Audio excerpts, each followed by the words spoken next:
Shalom Bapak Ibu yang terkasih, kita bersyukur kepada Tuhan oleh anugerah-Nya kembali diberikan kepada kita hari yang baru. Mari sebelum kita memulai hari ini kita berdoa. Bapa Surgawi, kembali kami bersyukur untuk anugerah-Mu yang memberikan kepada kami hari baru. Tuhan, sebelum kami memulainya, kami terlebih dahulu datang kepada Tuhan. Kami mohon pimpinan-Mu melalui firman-Mu, agar kami boleh menjalani hidup ini seturut dengan kehendak-Mu. Kami berdoa demi nama Tuhan Yesus. Amin. Saudara, pada pagi hari ini, saya mengajak kita untuk membaca di dalam Amsal, pasal 28, ayat yang pertama hingga ayat yang ke-14. Namun saya mengajak kita untuk berfokus Amsal 28 ayat yang ke-14. Berbahagialah orang yang senantiasa takut akan Tuhan, tetapi orang yang mengeraskan hatinya akan jatuh ke dalam malapetaka. Yang terkasih, setiap orang yang hidup di dalam dunia ini, kita sepakat berkata ingin bahagia. Siapapun dia, pasti merindukan kebahagiaan. Banyak orang mencoba mencari kebahagiaan melalui harta kekayaan, melalui prestasi, melalui jabatan ataupun kedudukan. Dan banyak orang berpikir bahwa harta kekayaan dan semuanya itu bisa mendatangkan kebahagiaan. Ya, memang bisa. Tetapi kebahagiaan itu adalah kebahagiaan semu. Sesungguhnya kebahagiaan yang sejati tidaklah bergantung kepada seseorang, kepada sesuatu, ataupun keadaan yang ada di luar dirinya. Tetapi kebahagiaan yang sejati itu adalah dari dalam. Dan di sini dikatakan bahwa yang berbahagia ialah orang yang senantiasa takut akan Tuhan. Apa artinya takut Tuhan di sini? Takut Tuhan di sini adalah berbeda dengan rasa takut. Jikalau kita mengatakan kita takut kepada binatang buas, karena kita tidak bisa menghadapi melawan binatang buas. Kita akan kalah, kita akan diterkam.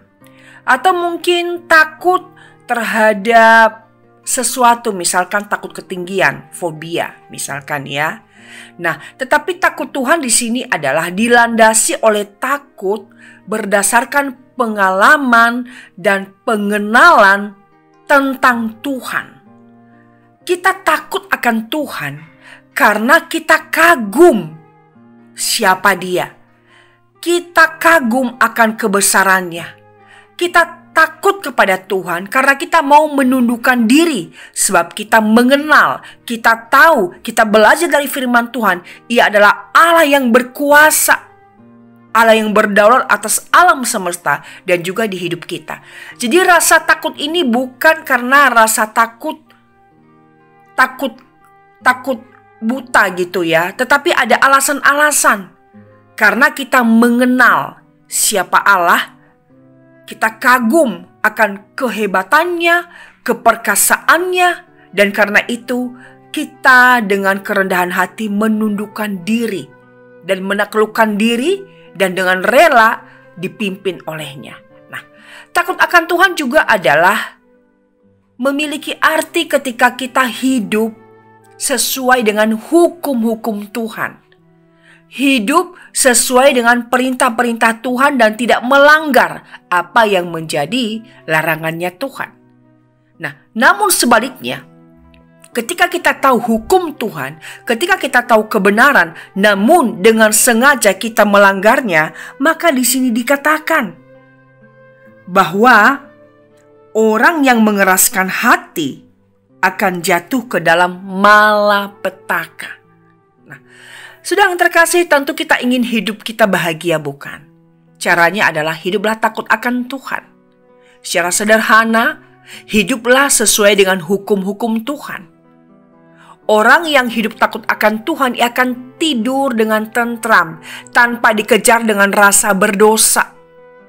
Tetapi orang yang mengeraskan hati dan yang dengan sengaja melakukan dosa, melakukan kejahatan dan melanggar hukum-hukum Tuhan, maka ia akan selalu merasa perasaan dikejar. Ya, karena hatinya tidak akan pernah damai oleh perbuatan yang dilakukannya. Mari kita mengejar kebahagiaan yang bersifat sejati dan kekal, bukan kebahagiaan semu. Karena kebahagiaan semu itu adalah hanya sementara yang bergantung pada situasi. Tetapi kebahagiaan yang sejati adalah bersumber dari Tuhan dengan dilandasi oleh rasa takut akan Tuhan. Mari kita hidup dengan menghidupi hukum-hukum Tuhan, melakukan segala sesuatu sesuai dengan firman Tuhan dan tidak mengeraskan hati untuk sengaja melanggarnya. Sehingga dengan demikian kebahagiaan yang sejati itu kita akan alami sepanjang hidup kita. Ada rasa damai, ada ketentraman, ada sukacita ilahi yang kita alami. Kiranya Tuhan memampukan kita untuk boleh melakukan firman Tuhan ini. Tuhan memberkati kita. Mari kita berdoa. Bapa, kami bersyukur kembali firman-Mu mengingatkan kami bahwa kebahagiaan yang sejati adalah dialami oleh orang-orang yang hidup takut akan Tuhan. Tetapi orang-orang yang mengeraskan hati dengan sengaja melakukan dosa ataupun kejahatan, sungguh akan jauh dari kebahagiaan yang sejati. Bapa, mampukan kami untuk menghidupi firman-Mu. Mampukan kami untuk melakukan kebenaran Tuhan di dalam hidup kami, sehingga dengan demikian kami akan mengalami damai sejahtera dari Tuhan, sukacita ilahi dari Tuhan, sehingga kami mengalami ketentraman dan kebahagiaan hidup yang sejati. Mampukan kami untuk mematuhi hukum-hukum Tuhan dan tidak mengeraskan hati terhadap dosa. Tapi kami boleh memberi diri kami untuk takluk di bawah kehendak, pimpinan, dan hukum-hukum Tuhan. Berkati kami sepanjang hari ini Tuhan. Dan berkati juga apa yang kami kerjakan. Buat itu berhasil untuk memuliakan nama Tuhan. Terima kasih Bapa, sertai kami, beri kami kesehatan. Dan biarlah dimanapun kami berada, kami boleh menjadi berkat. Demi nama Yesus, kami berdoa dan berserah. Amin. Tuhan memberkati saudara.